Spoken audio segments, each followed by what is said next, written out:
Oops.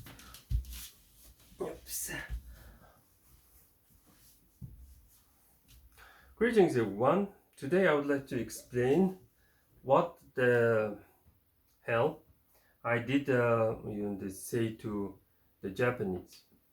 Well, the video is titled what do Mongolian language and Japanese language, what kind of connection do they have, something like that. Well, why I'm doing this, it is because there is a lot of happy videos on internet how Japanese language sounds close to a Turkic or language of Turkey, something like that.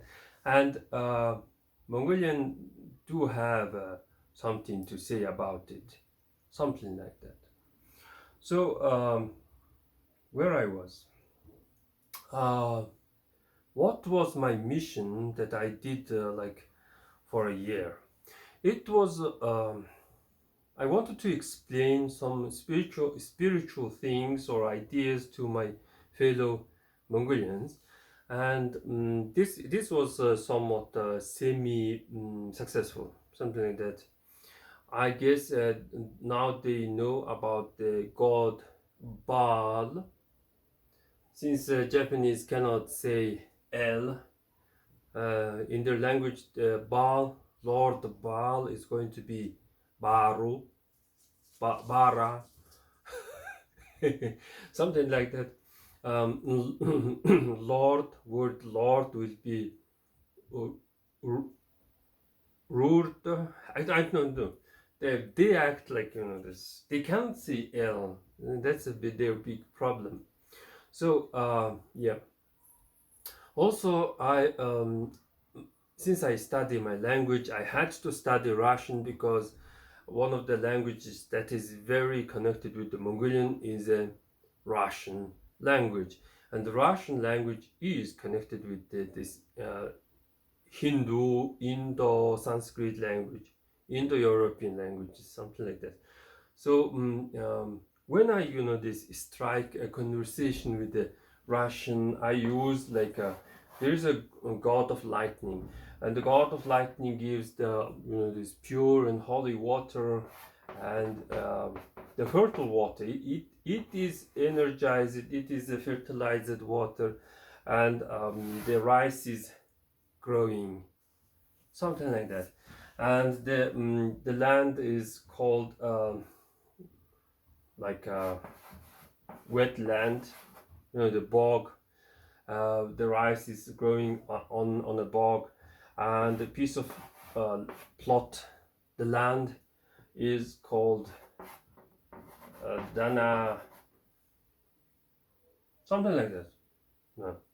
Well, in Japanese language, this da, the rice becomes ta. So the plot of land is called ta, and if you say inside this rice field, you get the name Tanaka, Tanaka, something like that.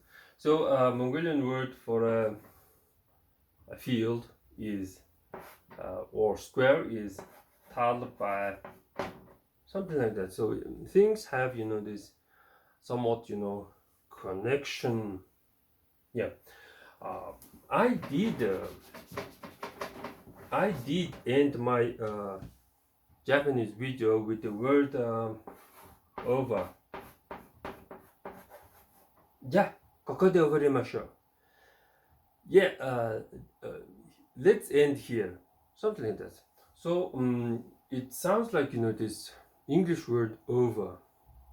It also has this name meaning something is over, something like that. But we Mongolians do know that O is the respectful form of oh, something like that. H is not this pronounce it, and it's var in Mongolian is bar. Bar. Bar means something has ended. Something has ended.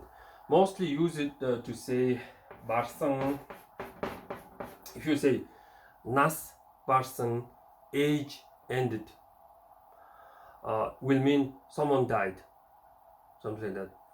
Or bi hodo barsang, I have managed to end all my food, or I have managed to eat all my food.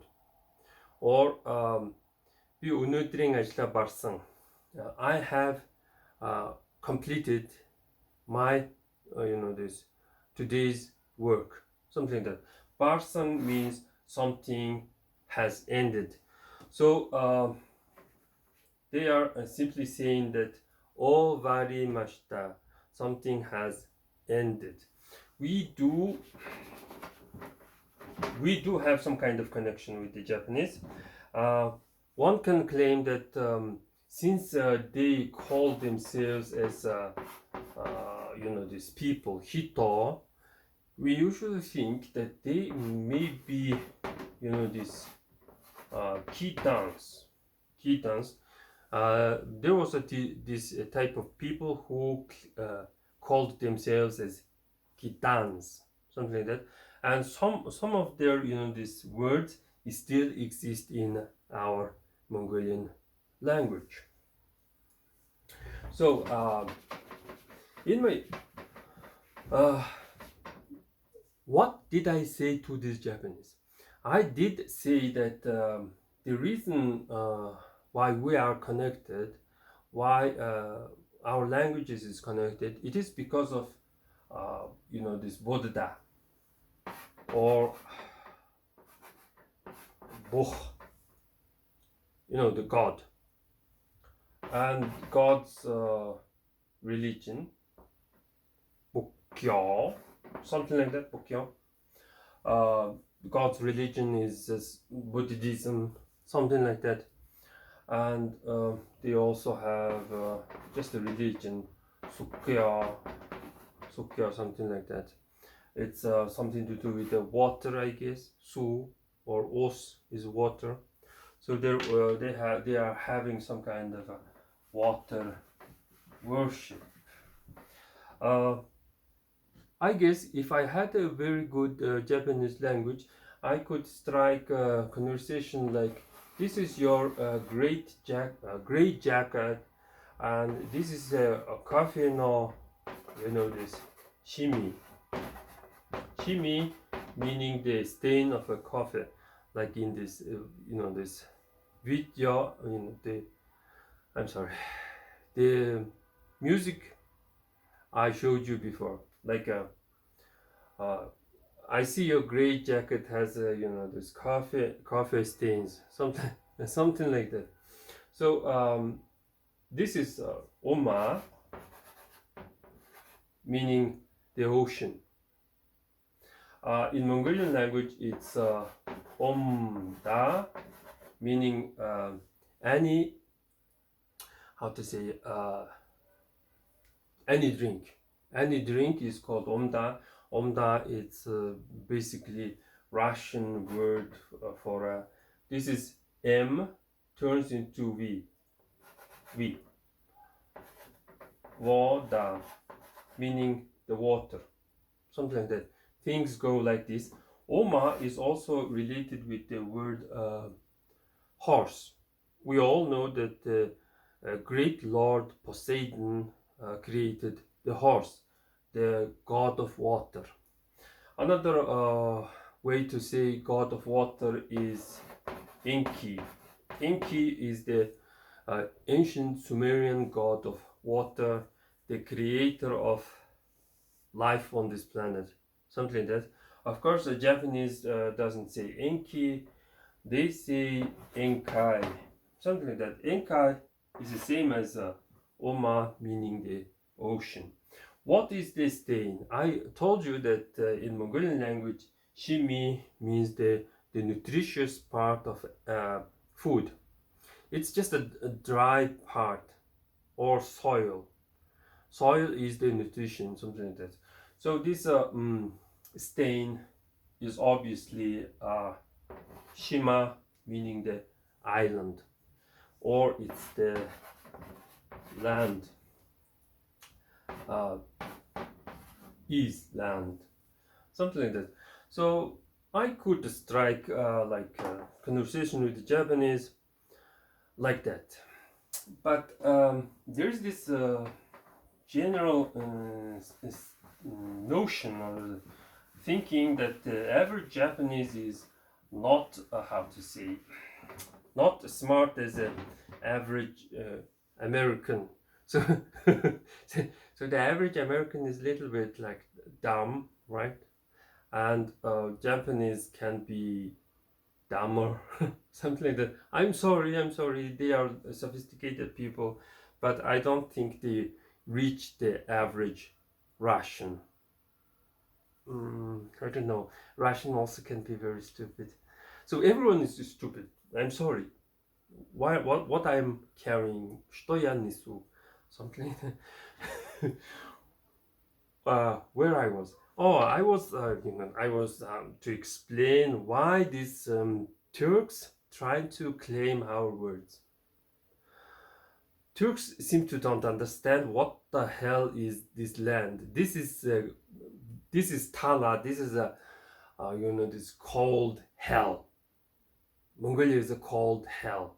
In order to have some comfort, you need to have some people. Why? Because people keep something running. There has to be workers who maintaining the pipelines. There has to be many people in order to maintain the warmth. Without these workers, without all this, these people, we are going to go freeze to death. There has to be miners who constantly mining the charcoal, so there has to be people. So you cannot remove all the people and settle here. Well, you can do that, but you just cannot withstand this hellish place, Mongolian. So we usually welcome people who can maintain what they bring, something like that.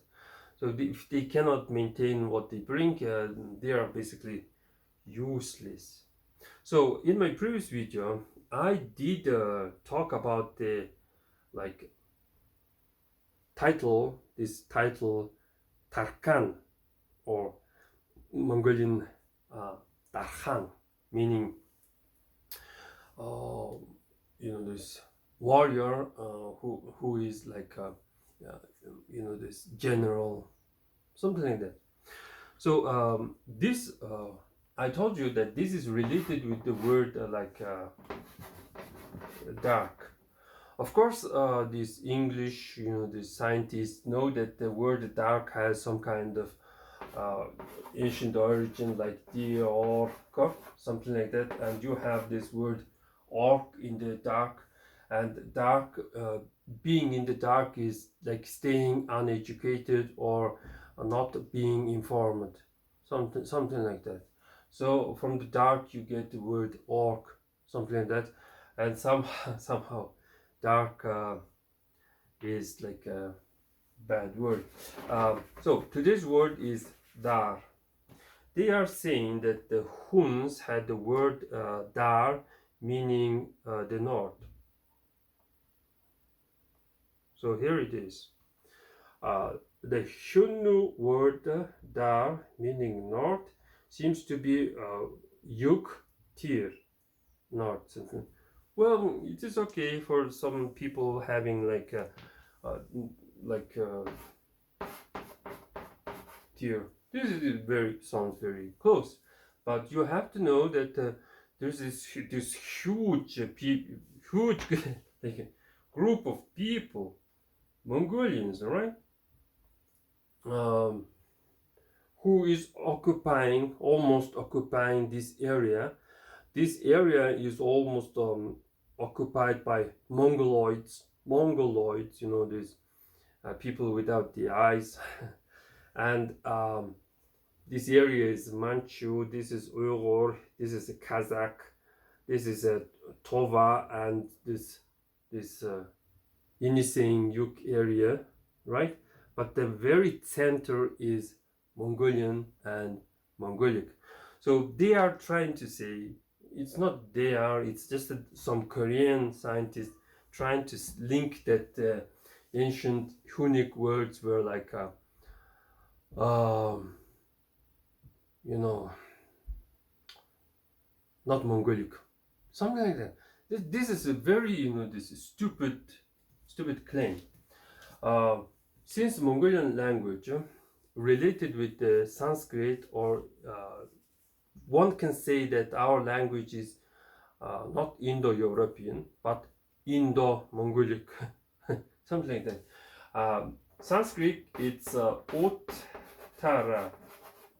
So idea is that this Дараа is the north.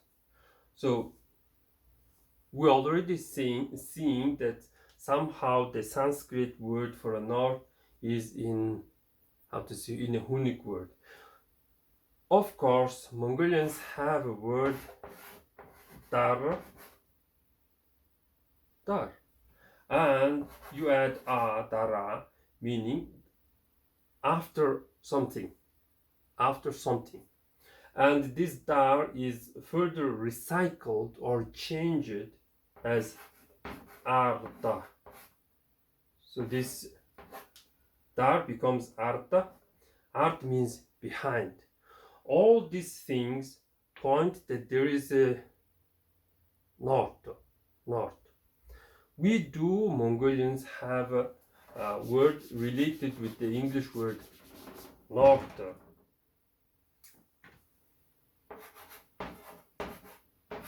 North, right? Of course, there is this explanation that north has this and that, you know, this origin, etc., etc. But the word nor or nuruu means the back, the spine, the back side in Mongolian language. So